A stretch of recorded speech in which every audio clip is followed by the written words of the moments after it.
Welcome everybody to the Severe MMA betting show, the first one that myself and Theo are going to take part in. We're going to bring you these betting shows on a monthly basis for now, maybe on a weekly basis eventually. We'll see how things go.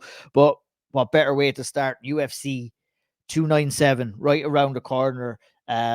We're getting ready. We're ready to make some money, maybe ready to lose some money. Before we get into the betting show, we must say we are not betting experts. We are doing this for fun. We are sharing our opinions and where some money could be won, where some money could be lost. We're going to share 5 picks overall, and then we're going to share our parlay pick after that as well, where we jump in 2 picks together and we try and make some money. So we'll be in this together. We'll either win some money, we'll either use some money, but hopefully we have some fun.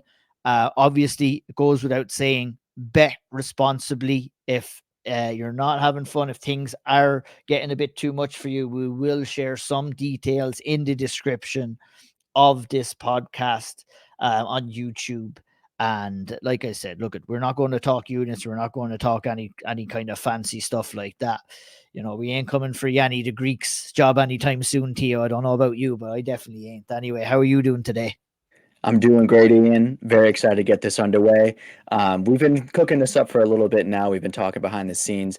And I said when I'm getting the betting show together, I need someone who I can rely on, who's been around the game for a while, who knows his stuff, and a guy that I can trust. And unfortunately, Sean Sheen was not around, but I did get Ian O'Neill join me. So that's the second best thing. We're all good here. I love it. That's brilliant. All jokes aside, Ian, it's an honor to be joined with you, brother. Can't wait to I get love into it. it. Yeah, me too. Like, you know, I like an old bet here and there. It's always fun to come on and chat some fights with you as well, and we get to do the same. We get to talk some fights here. We get to put down some bets. So let's get into it. We've picked 5 bets, some of them different, some of them the same when we come on here. But look, it is what it is. We'll discuss the reasoning behind that. We will first start at the main event of the night. That's 297. That's Sean Strickland, Dricus Duplessis, and we're a little bit different in our opinion of this fight, I think, Theo. Before we get into the actual bet itself, give us a quick overview on what you think about this fight and how these guys stylistically match up against one another. You know what's funny is that, if not for the last two performances, I think this sort of gets thrown away as a fight night main event in the Apex or, something that people aren't really anticipating. But after the win over Robert Whitaker for Dricus Duplessis and Sean Strickland's incredible underdog story against Israel Adesanya, all of a sudden you've got fans salivating and fascinating about this matchup, which, you know, even this close to the fight, it feels like usually the fans will have a consensus pick. But I'm seeing it right down the middle here. I'm seeing a lot of people on both sides. It's a really hard fight to pick. I did go back and forth on this one for quite a while, but I have made my selection, Ian, and I believe I'm going to go with Sean Strickland to beat Dricus Duplessis. I think it'll happen over the distance, but I'm not going to get that cue with it. We're just going to go money line here. I'm saying money line minus 130. I just think that Dricus Duplessis is a bit too chaotic. Sean Strickland, give me the guy who's been in there for however many main events he's had. He's had the 5-round experience. He's had the time where he's had to come up as a contender, and now he's become champion. I think that sort of like matters a lot. And Dricus Duplessis, as I mentioned earlier, fights very recklessly, and I think he might just sort of walk into a lot of Sean's offense here. He might get frustrated early, and we're going to see what that guy's made of when we get to rounds 4 and 5 here. So I think there's just too many question marks on Dricus Duplessis right now for me to pick him and feel good about it. So I'll go with the proven talent, Sean Strickland.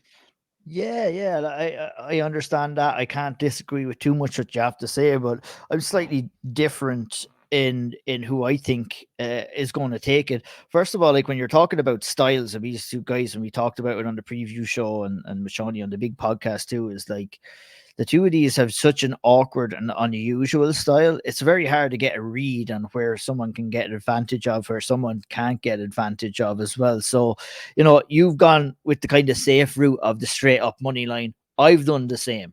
Dricus Duplessis, straight up even money, plus 100. We're getting our bets from Bet365, by the way. That's where we get all of our money lines. You know, I'm going with the plus 100 for Dricus Duplessis. It's short for Drickus, short for, for a guy coming in here for his first title kind of challenge. And I think, Drickus, he seems in the zone. He seems to have gotten into Sean Strickland's head a little bit. And like I said, he's not going to go in there for me and win a technical striking battle or a technical mixed martial arts. I think he's got to go in there. He's got to make it dirty. He's got to make it rugged. And look, I think if he does that and he kind of can take Sean Strickland down, put him on his back, make things awkward and uncomfortable for him, frustrate Sean Strickland, I think he can get the job done. Not too much value in that plus 100, to be honest. I'd like it to be a little bit higher, but Drickus has been my pick all week. I haven't strewed away. I'm definitely recognizing that Sean Strickland could go out there and absolutely style with them on the feet. But if Drickus doesn't allow that to happen, I really, really think he can get in there, make things difficult, and take home that win. So we have Drickus du Plessis plus 100 for me, Sean Strickland minus 130 for Theo is our two bets for the main event. As we move on to our next set of fights, co-main event, Raquel Pennington, Mario Bueno Silva for the vacant bantamweight women's title. What are you thinking about this one? This is another tough one to call, Theo, really, stylistically. I kind of likened this fight myself to, on the preview show, to the rabbit and the tortoise, because I feel Mario Bueno Silva is going to come out of the blocks hard here, and it's going to be up to Rocky Pennington to kind of keep that pace, stay safe, and try and bring this fight into the later rounds. When you're looking at this fight, how do you kind of see it playing out? Well, you did touch on it there a little bit. Like, I think that the way this plays out is that Bueno Silva comes out very hot to start, very high pace, but Pennington has the veteran ringship, the experience in the cage to, avoid situations where she could get finished early. And that's why my pick for this is the fight to go over 4.5 rounds. I believe we are seeing the cards on this fight. I know Mario Bueno Silva is a dangerous finisher, especially with the grappling. But I just believe Raquel Pennington is good enough to, at the very least, lose a competitive decision. But I think she's going to drag this one to the later rounds. And if we get a finish after 4.5 rounds, this is still a great bet. But I'm thinking it's going to the cards again. So I think the safe bet here is to bet on this one to go over 4.5 rounds. I really, really wanted to pick Raquel Pennington in this one just because she had great value on her. But it's a really tough matchup for her, for being honest, Ian. It is. But at the same vein, I think, going at that 4.5, if it goes that far, I really feel that Mario Bueno Silva is going to come out with the blocks hard here. She's going to come with a lot of aggression. She swings wildly on the feet. And if Rocky Pennington is defensively sound here, I can kind of see Mario Bueno Silva slowing down coming into rounds 3, 4, and 5. And look, we've seen Rocky Pennington in there against top level opponents going the distance. Like, you look back through her record, we have in her last fight a split decision win over Caitlin Vieira, unanimous decision win over Aspen Ladd. Obviously got a finish, but going on down, unanimous decision losses to Holly Holm, Jermaine Durand, a ground and pound loss in round 5 to Amanda Nunes. So we know that she has that staying power. I love your bet. Plus 4.5 rounds. It's good value at minus 125. I've gone a little bit further than that myself. I'm going for Rocky Pennington by decision. Are we living in a world where we go to a decision and Mario Bueno Silva gets her hands lifted? Yeah, we are. If she dominates rounds 1 and rounds 2, that's going to be a good start for her. All she has to do is take either round 3, 4, and 5 for that decision. But I feel the longer this fight goes, the more of a chance that Raquel Pennington has to get in there and kind of make things awkward for Bueno Silva and take home that decision. Rocky Pennington, I can't see her going out there submitting Bueno Silva. I can't see her going out there and knocking her out. I think their only route to victory for me is through decision. That's why I'm going for the 240 there. And I don't know what I'm going to get. I have no real justification over some of my picks for this card, but I'm kind of maybe going by my gut feeling, which is probably not the best idea. Sometimes that's just how it goes in MMA. You know, none of us trusted anything other than the science in front of us when we saw Whitaker versus DDP got booked, and then look what happened. You know, Yeah, these things happen in MMA, as they say. they absolutely do. Absolutely. Moving on to the next one, we're going down to the opener of the main card, and that's Arnold Allen versus Movsar Evelev. What do you think of this fight overall, tactically, coming in here? It's a really intriguing fight here. We're talking about a guy in Arnold Allen who has unbelievable takedown defense. I believe he's only been taken down once, very briefly, in his UFC career. And a guy in Movsar Evelev is somewhere in between 17, 18, 19 takedowns in his last number of fights. So no, we have a real clash of styles here. I was going to say styles of clashes. I almost said that backwards. But curious to hear what you think about this fight and where your money is laying. I love the matchup just in general. I think this is like a fan friendly fight. And the thing is, right, is like you did mention is that Allen has great takedown defense, but then you're meeting a guy who can take everybody down. So it's like where does the push come from there? Like who's going to actually have to go to the side and succumb to the other guy's game plan? I believe, at least in the early part of this fight, Arnold Allen is going to be able to keep Evloev off of his legs, which is going to be huge because I believe he'll start this fight early up on the card, so at least win the first round. And I think that he may wane a little bit in the second round based on the pace that Evloev is throwing at him. But I think the damage that he's going to be able to do to Evloev and the amount of scoring he'll be able to do to get on the cards and to be ahead at that time of the fight, it makes me confident enough to pick Arnold Allen as a plus 170 money line.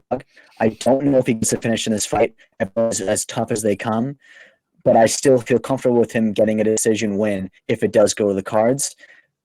This was a very tough fight to pick. This was my toughest pick on the whole card because I do believe Evloev is the real deal. His fight against Diego Lopez did bring up some question marks, however. So I do feel a bit more comfortable siding with Allen in this one, but it was not an easy pick to make, Ian. Yeah, this is a kind of a tricky one in terms of what way the fight could go. In terms, I'd fancy it to go to a decision. Look at the tickers going at the bottom of the screen there for anyone who's watching on YouTube. What we have it on is the Arnold Allen money line at plus 170, and that money line is going up. I mean, that started at, I think, plus 150, raised to 160. At the time of us recording this, we're at plus 170. I think that's absolutely phenomenal value for money in this fight, to be honest, for Arnold Allen. I think maybe the bookies are gambling a little bit on the fact that Evelev is undefeated so far, hasn't tasted defeat. But, you know, clash of styles are very important. I'm looking at Arnold Allen here with just raw strength and takedown defense is going to get him out of a lot of trouble here. And I feel once Evelev has gotten kind of the takeaway taken from him and doesn't have the ability to take Arnold Allen down, I'm wondering where his head is going to go. Not confident enough to call an outright kind of prediction on what way this is going to finish, but I think that's a good value bet on Arnold Allen at plus 170. And I think that's almost up there with my favorite bet of the week, to be honest. I'm going to put some real laugh money on that one, Theo. Put it to you that way. Arnold Allen money line plus 170 for that there, and I like it a lot. Moving on, we've got Canada's own Brad Katona, who is coming in here to take on Garrett Armfield, and we're kind of along the similar way of thinking for this one as well, with Brad Katona coming in against Garrett Armfield. Obviously, Brad Katona's second stint coming through the Ultimate Fighter house, been looking good, has some decent wins in the finale, obviously, against Cody Gibson. Another fantastic fight on the show itself against Timur Valiev. Two top guys. Feasting a lesser experienced opponent here in Garrett Armfield, but a guy that is dangerous nonetheless, a guy that does have power in his shots, and it's something Brad Katona is going to have to be wary of here. What's your thoughts on this one? Yeah, I think you hit the nail on the head there. Like, he is a guy who is dangerous, but Brad Katona has been there, done that. Like, who has he fought that hasn't sort of brought those sort of threats to him? Just look at his last fight to win the tough finale there in Boston. That was an absolute war. And the way that they were talking about him before that fight was, oh, we watched all your tape. Your fights are boring. You do nothing when you go in there. And then all of a sudden he kind of turns it around and gives us this all-time classic fight. It's like, what's left there for Brad Katona to do now that he's in the UFC after winning tough for the second time? SPG's got another double champ. That's a huge moniker for them as well. But I just I don't see him losing this fight. I think he's just too experienced. He's now fighting for something different. He spoke like he was very motivated in these post or these pre-fight interviews from this week. Not to say he wasn't before, but it just seems like he sort of turned a corner. It feels like this sort of happens with fighters eventually when they get to like maybe the second half of their career or just over the hump. Like they sort of realize like how much is really at stake and how much time there really is left in this thing for them. I think Brad Katona is sort of entering that space now, but for all those reasons above, I think minus 180 is a really great value bet for him. Like I would have not been surprised to see him around minus 280, minus 300 even. So yeah, Brad Katona money line was one of the easier picks I had to make. Yeah, I'm going to leave that up because I picked the exact same thing. I think his money line is good value there at minus 180. Like what Brad Katona has done in general is very difficult to do, Theo. Like, I mean, you get an exit from the UFC when you get let go. And I mean, he kind of didn't get his contract renewed. He wasn't technically cut or anything like that. But leaving the UFC and coming back is not an easy thing to do. He's went through the ringer, UAE Warriors, and fought some serious competition over there. Also done the same in the kind of comeback series on The Ultimate Fighter.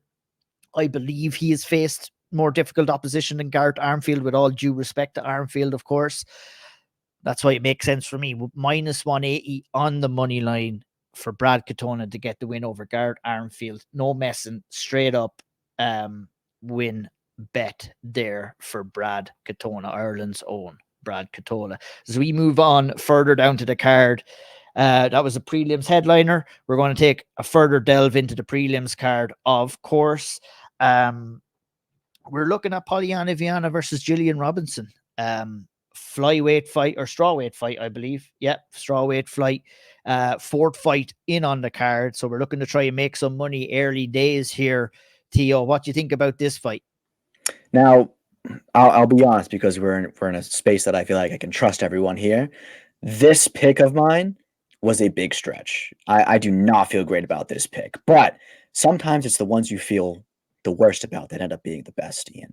So how I feel about this fight is basically, listen, Gillian Robinson is a horrible matchup for Polyana Viana. I think that's stylistically an absolute nightmare for her. Gillian Robinson can grind on you for 3 rounds. She has a dangerous ability to finish as well. But I'm going with this fight to go over 2.5 rounds, no matter who wins. I'm essentially picking it to go the distance, plus 115. And that's because at this stage, I don't know how much you can truly trust Gillian Robinson. I think that she's shown her last couple of fights here that she's come out flat sometimes. Some people even thrown around the fact that she might even be unprepared. Whereas Polyana Viana is sort of going up exponentially, whereas Gillian is on the downward slide. So although this is a really bad matchup for Viana, I do like her odds of surviving in there, essentially. That is what this pick is. This pick is a Polyana Viana survives, and we make it to the cards. Yeah, it's up there. Look at, obviously, Polyana Viana coming off of her last loss, which was a triangle choke. You know, Gillian Robinson, she's known for, you know, her grappling skills, picking up submissions, even holds a win, I believe, over Rose Namajunas in a grappling contest. Of course, we're not talking about grappling here. We're going to be throwing some punches and all that jazz on the canvas, obviously, if it goes there. Yeah, I mean, look at, it's not a bad bet. Two of these are really evenly matched, in my opinion. And normally when we see that, you know, we do see the majority of women's mixed martial arts fights, you know, they do generally tend to go the distance as well. Gillian Robinson has kind of came in there, been impressive, gotten some finishes. You know, she's been kind of moving up and down from 125 to 115. Will she have the strength advantage coming in here? I mean, you'll take a submission for Gillian Robinson anytime after the 2.5 round mark, I'm sure, but plus 115 for that, not a bad bet whatsoever, in my opinion. I like that. I like that a lot. Plus 115, Gillian Robinson, Polyana Viana to go over 2.5 rounds there. Moving on further down the card, I mean, we're looking to try and make some money early here. We're going to start off with Malcolm Gordon versus Jimmy Flick. a really safe bet for me. I was like, let's kind of just come in here and let's be a little bit safe. Let's try and maybe make a small bit of money at the start of this card. Look at Malcolm Gordon, Jimmy Flick. None of these guys are really any good, to be honest. They're not going to go too far. Look at Malcolm Gordon gets a chance to win on home turf here. Obviously, came up through Calgary, Alberta. He's coming off of a loss of Jake Hadley in his last fight. Jimmy Flick, he's coming off 2 losses, two via ground and pound to Charles Johnson, Alexander Costa. And I think that he's there for the taking here for Malcolm Gordon as well. And I think a straight up money line at -200 for Malcolm Gordon, because that gets us off. That gets us off. It gives us a little bit of cash to play around with for the rest of the card. And, you know, I like that. I think it's a solid bet. I think, you know, Gordon is getting a little bit older, it has to be said, but I don't rate Jiggy, like whatever about Gordon at this stage. I definitely don't rate Jimmy Flick. I don't think he's UFC quality. And I think that, you know, he's likely going to pick up his 3rd loss in a row. You know what? I'll come on here next week and I'll eat my words, possibly. You know, strange things can happen in mixed martial arts, but I'm pretty confident that I'm going to go off to a good start. Malcolm Gordon, straight up money line, -200 in the opener in the flyweight division, in the flyweight division against Jimmy Flick. Let's get things off to a flyer on this card. The reason why I like that pick early is because you can't have your dessert before you have your dinner. You got to have the base. You got to have something with some substance. Malcolm Gordon, money line -200. Let's get the juices flowing. Let's get a win early, and let's keep it up. You can't have your Arnold Allen's +170. You can't go Vienna Robertson over 2.5 too early. Those are ones you want to keep in the back pocket. Maybe you leave one of those for the early card as well, because, you know, the Robertson Vienna fight is early. But Malcolm Gordon, -200. Get the ball rolling the right direction. I love this pick. Yeah, I mean, I like it as well. Look, we might have some friendly rivalry in seeing what bets we get up and what bets we don't get up.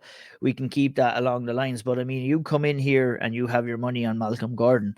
That sets you up quite nicely for that Polyana, Viana, Gillian Robinson over 2.5 or +115. Man, we could be absolutely balling. We could be coming up in the mink coats next month for the next betting show after this. But look, like I said, we have our singular bets. We'll kind of match our singular bets between us. But what we will do and how we will finish this week's betting show, or this month's betting show, whatever you want to call it, is we're going to lump up 4 bets together into an accumulator. I don't know. We haven't named the accumulator yet. Normally, I was on with Spencer. I used to name the accumulators, but we can't name it the Canadian one. We almost could name it the Canadian one, but you are I see it. Let's talk about it, Theo. Let's talk about it. So we got Chris Curtis money line at 195, -195. Polyana Viana versus Gillian Robinson over 2.5 rounds is in again. It's in again. So we're banking a lot on this. Crazy thoughts about your I know. your esteemed I know. your esteemed gamblers would say that you're double down on this. It could be overly successful, or it could be absolutely disastrous at the same time. Like I said when I presented this pick at the beginning, this is the trust tree. I feel confident saying things here. I feel confident going on the limb. I really do like this pick. I know I don't feel great about it, but like I said, you have to have one that you don't feel great about. You gotta get comfortable with the uncomfortable, especially for a parlay. Especially for a Yes. parlay, you got to do it. And look, I didn't go that way. You've gone for Chris Curtis -195. Polyana Viana, Gillian Robinson bet comes up again at +115. I've gone for 2 safe options myself.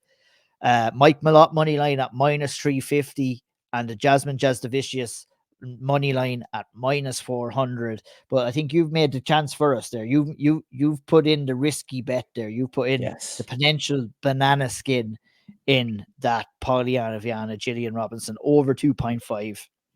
So overall together, I'm not sure if we did the math on this, Theo. Did we do the math on what this could equal up if we put it in? No, I honestly, again, trust tree, I don't know how that math works. I don't think you just add those numbers up together.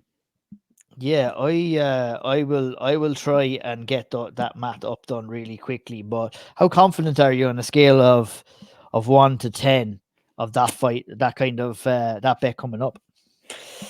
The parlay in total, or just the over under for 2.5 rounds? The whole parlay in The whole total. thing. I feel some magic, Ian, if I'm being quite honest with you. I feel like we're destined for either greatness on our first run, or we will fall at the first hurdle. But either way, it is going to be a ride. I'm very excited about this card. And I think also that the nice part about this is we have a bit of a potpourri, if you will. It's a little bit heavy on the front with Vienna Robinson. That's early, but also I'm not going to say Jasmine's last name. I'm not going to butcher it that hard, but the Jasmine fight is early on the card as well. So we go back and forth from a really intense bet that you're going to put down that you don't feel great about, and one that you're going to feel comfortable with. And then you're going to go back to another hard one because you're going to get Vienna versus Robertson, but then you're going to go to Chris Curtis at -190, which is not a safe bet, but it's a safer bet than the other one that I put down. I feel like we put together a pretty good one here, to be honest with you. I'm giving this a 6.5. 6.5. 6.5. I feel okay about it. It's not easy to get a parlay up in mixed martial arts in general. It's not at all. So it'll be interesting to see if this one does take off. And yeah, we'll celebrate, or we will give out the next time that we're on about our bets as well. And we got out the abacus there. We put the numbers together. We crunched them. Plus 428, Theo, for that. 423. 423. $10 gets you back $43.23. And you else can do the maths. That's about as far as I can count up, Theo. It's been fun. UFC 287, a few bets. We'll be back. We'll discuss those the next time that we're on to do this for the next pay-per-view card. How we did, how we didn't do. Bets we could have put on, bets we didn't put on. But hopefully we're back here making the big bucks the next time we're on. Thanks, everybody, for listening. Like I said, gamble responsibly. Enjoy the fights. Don't be putting on ridiculous money off these bets. We're just having a bit of fun here. Just having a bit of crack. Hope you enjoyed it. Comment underneath here. Comment under. If you're watching on YouTube, comment under. Let us know your bets. If you're on listening on Patreon, let us know your bets as well. Comment under. See where your money is going. I'm interested to see that. We'll have the graphics up on our social media a little bit closer to the fights on Saturday night. But until the next time, take care, folks. Enjoy the fights this weekend, and we'll catch you soon.